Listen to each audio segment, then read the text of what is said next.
Bonjour à tous, c'est pour moi un plaisir d'être ici ce matin, de pouvoir vous partager ce qui est sur mon cœur. Je me présente, je m'appelle Mika Gerber, je viens de la Suisse et pour moi c'est un grand honneur d'être au Burkina Faso. C'est un pays que j'apprends à connaître, c'est la première fois que je suis dans ce pays, mais par contre Dieu a mis un amour profond pour ce pays dans mon cœur et je sais que c'est la première fois que je suis là, mais ce sera pas la dernière.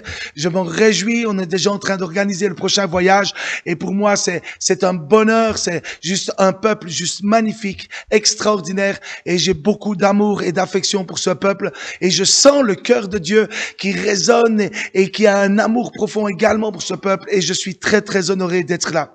Ce matin, ce que j'avais à cœur de vous partager, c'est un verset qui me tient à cœur depuis bien des années. Ça fait plus de 22 ans qu'il est venu habiter mon cœur.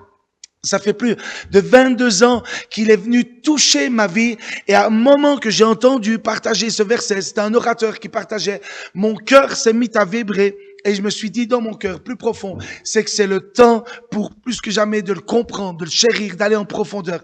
Et ce matin, j'avais à cœur d'aller en profondeur dans ce verset.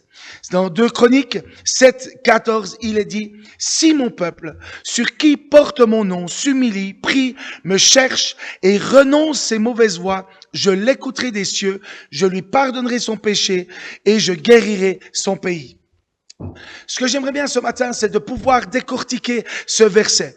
Parce que ce verset, il a plusieurs clés importantes pour qu'on puisse comprendre, pour aller plus loin. Mais également aussi, il y a une clé dans ce verset. C'est que ce qui a touché le plus profond, c'est que je guérirai son pays. Et je crois de tout mon cœur que Dieu aujourd'hui a un désir profond de venir guérir le Burkina Faso. Alors, je vais décortiquer, prendre 2-3 points de ce verset afin que tu puisses comprendre et que tu puisses avoir une révélation de l'importance de ce que Dieu a pour ta vie. Il est dit, pour commencer, si mon peuple, Dieu s'adresse pas à tout le monde. Il faut comprendre que Dieu, dans ce verset, s'adresse au peuple de Dieu, les personnes qui ont reconnu Jésus-Christ comme Seigneur Sauveur. Et il s'adresse au peuple parce que avant de commencer à changer une nation, Dieu veut toujours commencer à changer le cœur du peuple, son peuple. Il est dit là qu'il s'adresse à son peuple, c'est-à-dire à ceux qui lui appartiennent. C'est une invitation intime. Dieu parle à ceux qui sont en alliance avec lui. Cela montre que la restauration commence toujours dans la maison de Dieu. La restauration commence toujours par le foyer, avant même de toucher l'extérieur. Je crois de tout mon cœur qu'aujourd'hui, Dieu s'adresse au peuple de Dieu, mais il s'adresse aussi à toi, qui ne connais pas encore Jésus-Christ comme Seigneur Sauveur. Alors, écoute, sois attentif, laisse-toi transformer, laisse venir la parole, venir te transformer, changer ta vie, parce que la parole de Dieu, quand elle est libérée, elle agit toujours avec puissance. Quand la parole de Dieu, elle est libérée, elle agit toujours dans nos vies, et elle vient amener la transformation. Il y a une promesse qu'il faut savoir, c'est que dans la parole de Dieu, il est dit que Dieu veille sur sa parole afin de l'exécuter et de l'exaucer.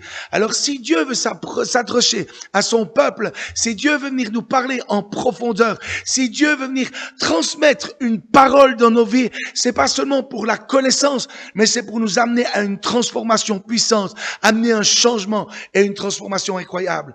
Dans ce verset, il est parlé, et je vais le décortiquer comme je vous l'ai dit. Celui qui porte mon nom, porter le nom de Dieu représenter Dieu sur terre, vivre selon ses valeurs, cela implique une responsabilité spirituelle. Nos actes doivent refléter celui à qui nous appartenons. Notre témoignage, il est important de comprendre que celui qui porte le nom de Dieu doit porter également un témoignage. Beaucoup trop de personnes se disent chrétiens, beaucoup trop de personnes font de grandes théories, mais ils portent pas réellement le nom de Dieu. Quand nous portons le nom de Dieu, quand nous portons Jésus en nous, notre vie est transformée, notre entourage est transformé.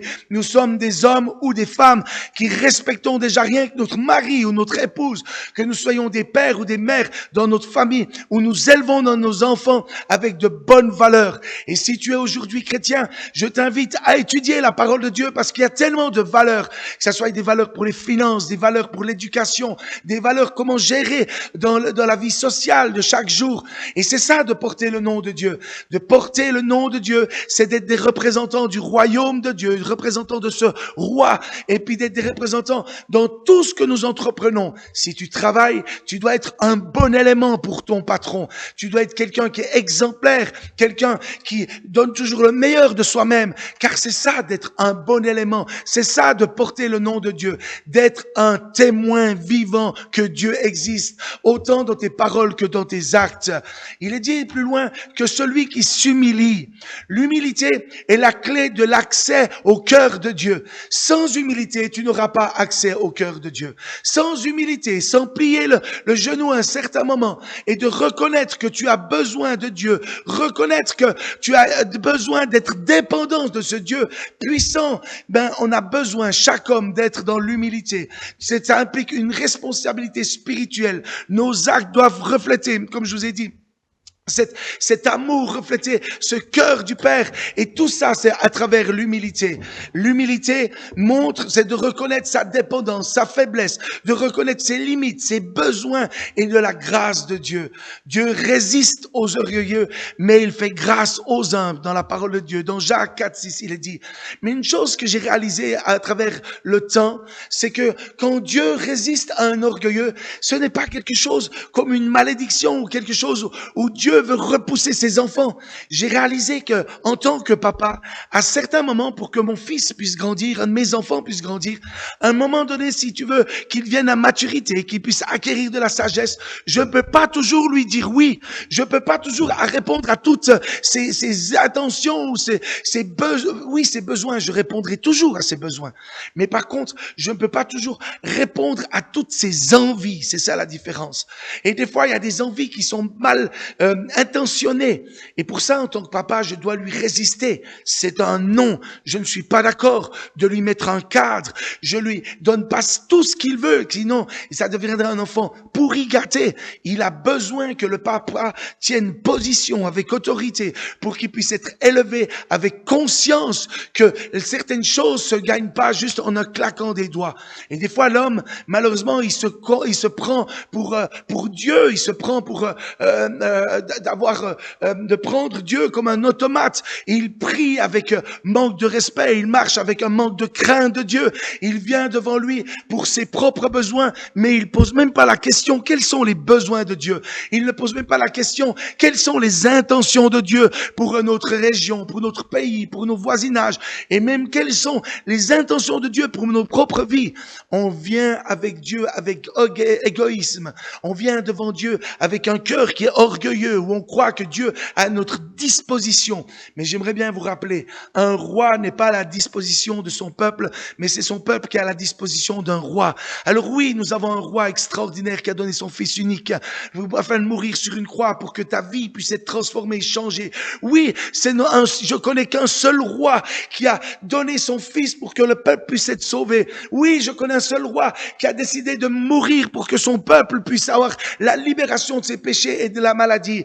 Mais je vous rappelle que ce roi avait une telle puissance qu'il a anéanti la mort, il a anéanti le péché, il a anéanti la maladie. Et le séjour des morts n'a pas pu le retenir parce que ce roi est bien plus puissant que le séjour des morts. Et c'est pour ça qu'en tant qu'homme, nous devons avoir plus que jamais un cœur humble dans l'humilité de reconnaître que nous avons besoin de ce Dieu. Oui, Dieu nous a donné des talents. Oui, Dieu nous a donné des capacités extraordinaires. Mais dans nos capacités, nous avons toujours besoin de Dieu qui vienne agir au travers de notre vie. Je suis un homme qui a certaines capacités, mais mes capacités, à un certain moment, elles vont arriver en face d'un mur.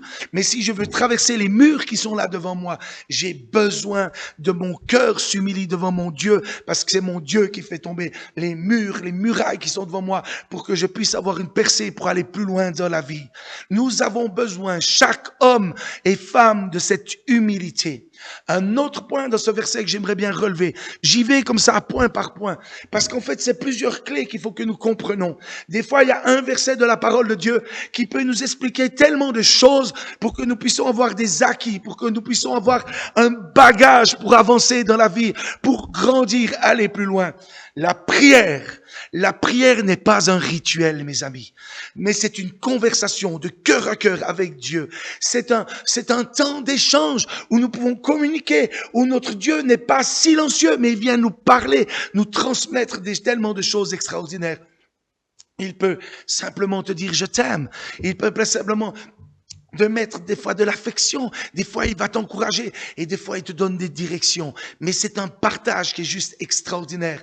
La prière, c'est l'expression de la foi, de la confiance et du désir de voir Dieu agir. Nous désirons plus que jamais de voir Dieu agir dans notre nation. Nous désirons plus que jamais vouloir Dieu agir dans le monde entier. Nous désirons plus que jamais voir Dieu agir au Burkina Faso. La prière montre qu'on le recherche, pas des solutions humaines, mais qu'on cherche des solutions divines, qu'on cherche sa volonté, qu'on cherche les objectifs de Dieu. La prière, c'est se humilier devant lui et dire, Père, pas ma volonté, mais ta volonté. Alors je veux prier pour mes amis, je veux t'écouter pour que je puisse avoir tes objectifs et faire ta volonté. Et il dit aussi un tout petit peu plus loin dans ce verset, celui qui me cherche. C'est important de comprendre cela. Chercher Dieu, c'est désirer sa présence plus que ses bénédictions. Et ça, c'est quelque chose qui va choquer les personnes. Beaucoup trop de personnes cherchent les bénédictions, mais ne cherchent pas réellement Dieu. À un certain moment dans ma vie, il y a quelque chose qui s'est passé, c'est que j'ai vu que je cherchais seulement la main de Dieu, seulement que Dieu puisse agir, opérer des miracles, différentes choses. Et tout d'un coup, j'ai senti dans mon cœur une tristesse m'envahir.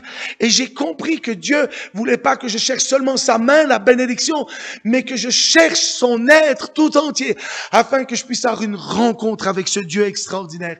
Et dès le moment que j'ai commencé à chercher sa personne et non sa main, ma vie, elle est venue transformer de l'intérieur. Et c'est incroyable parce que c'est quelque chose qui est venu impacter mon intérieur.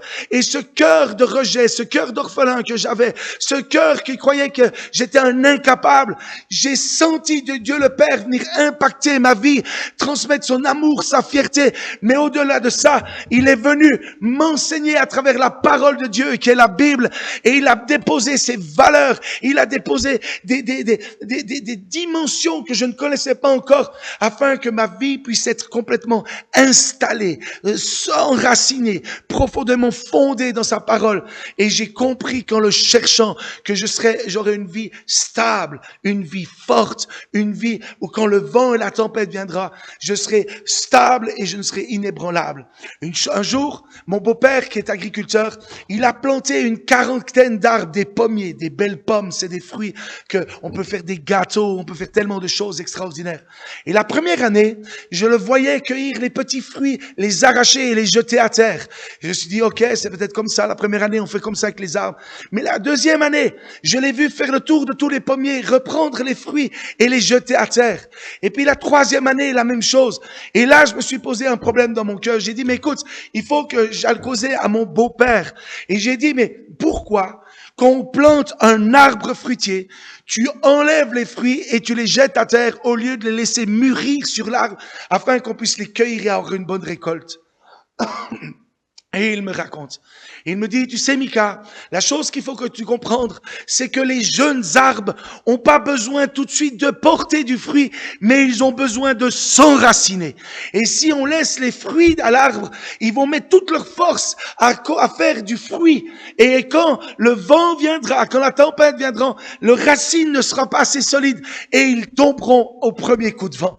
Alors on enlève le fruit les premières années pour qu'ils puissent mettre leur force dans l'enracinement et non dans le fruit. Et quand les arbres sont assez bien enracinés dans la terre et qu'ils puissent tenir la tempête, c'est à ce moment-là qu'on laisse le fruit pousser et qu'il soit en abondance.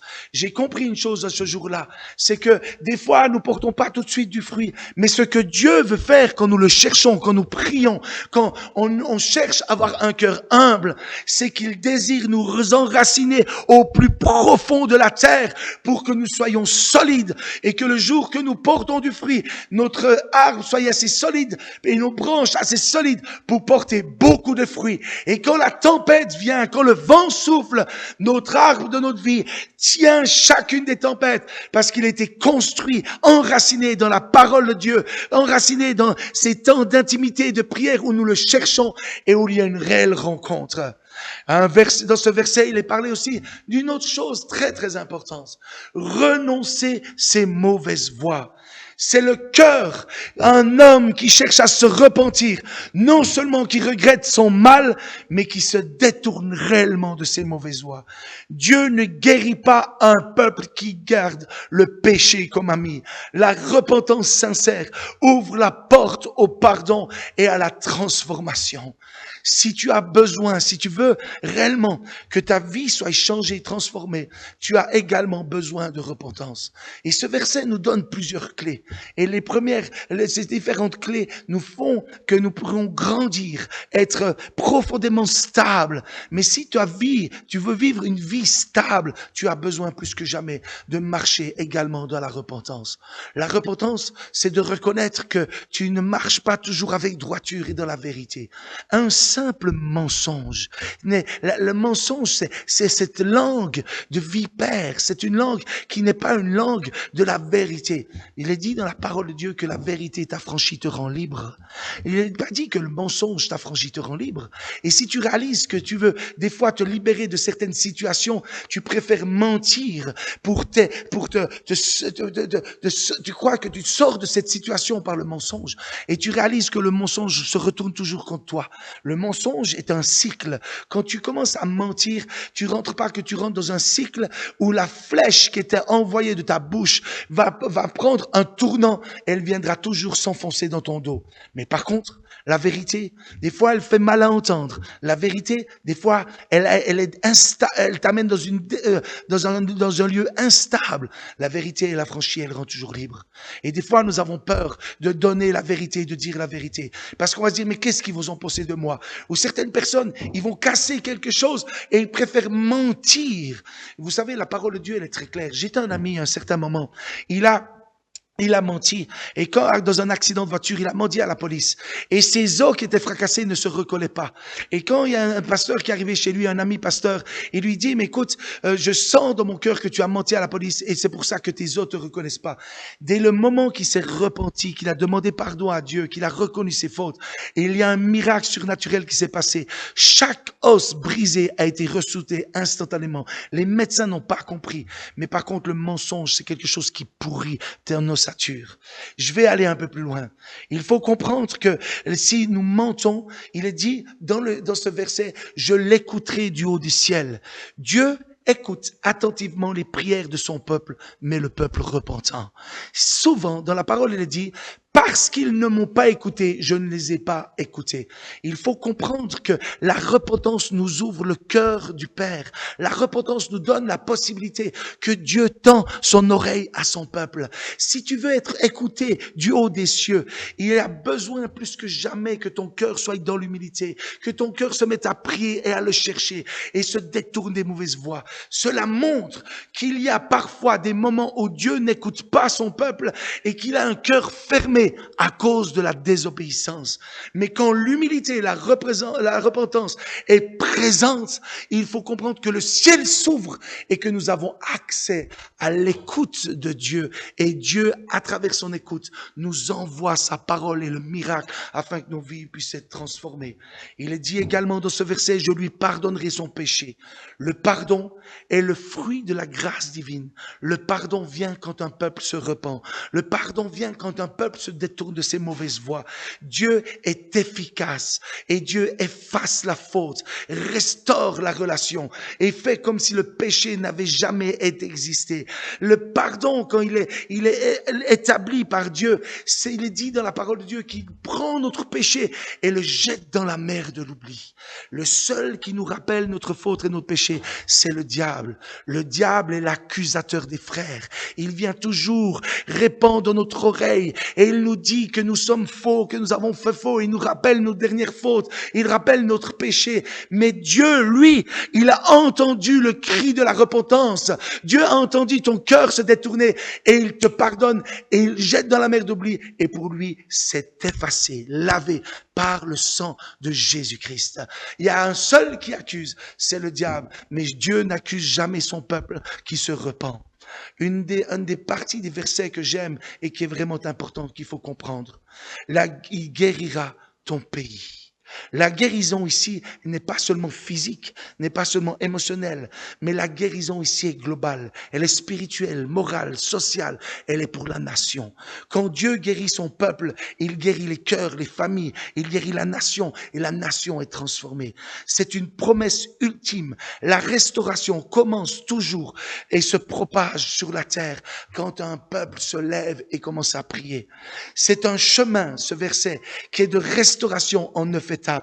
Déjà, il demande que son peuple s'humilie, que son peuple prie, que son peuple recherche, que son peuple marche dans la repentance. Et à partir de là, Dieu fait une promesse qu'il va commencer à écouter, et c'est une écoute divine. Il va libérer son pardon et il va libérer la guérison.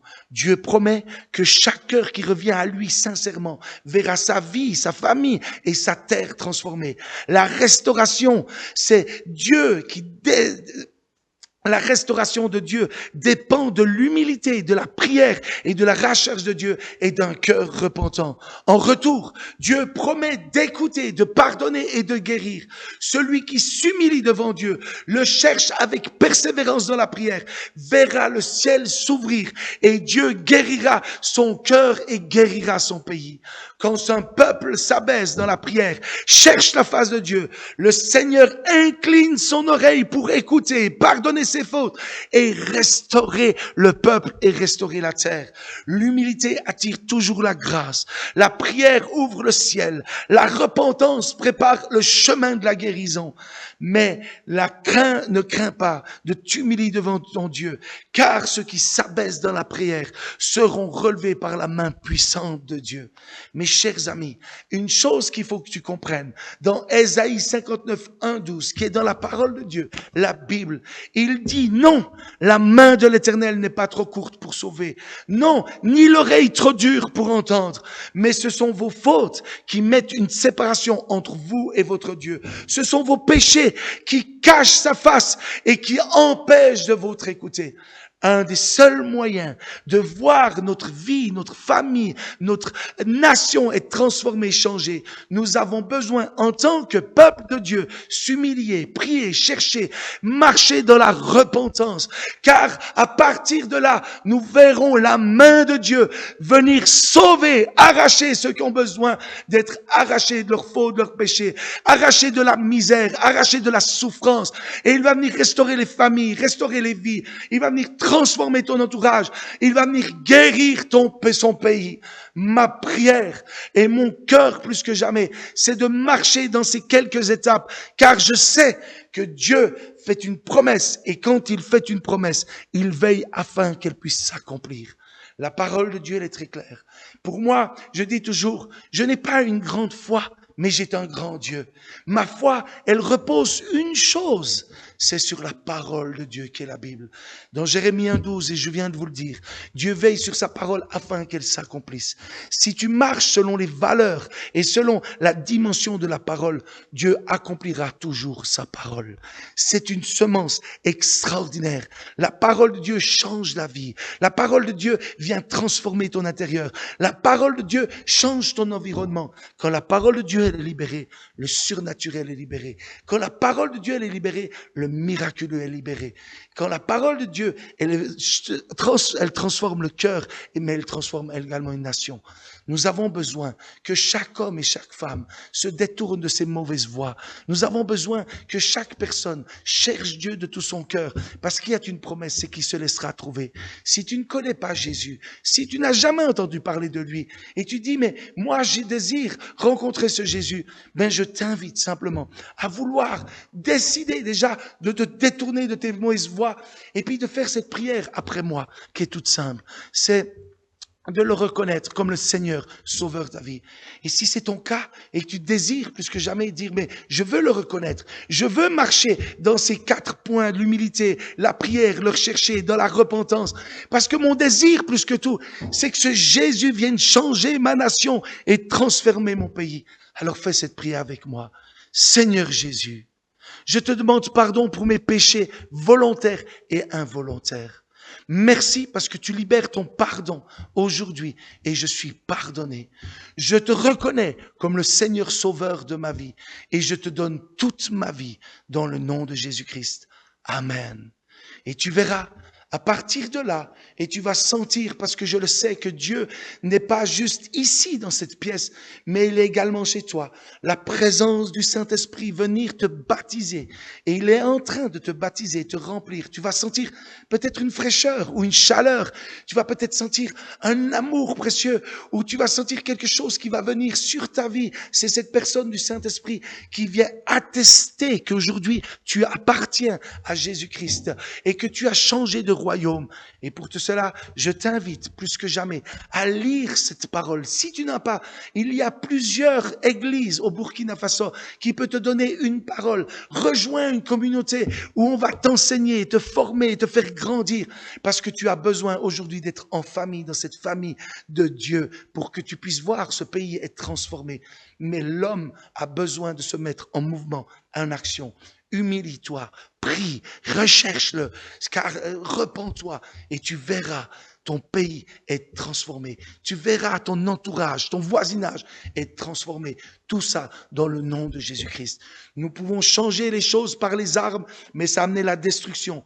Mais si nous changeons les choses dans l'humilité et dans la repentance, ça amènera la guérison. Alors je te bénis dans le nom tout-puissant de Jésus-Christ.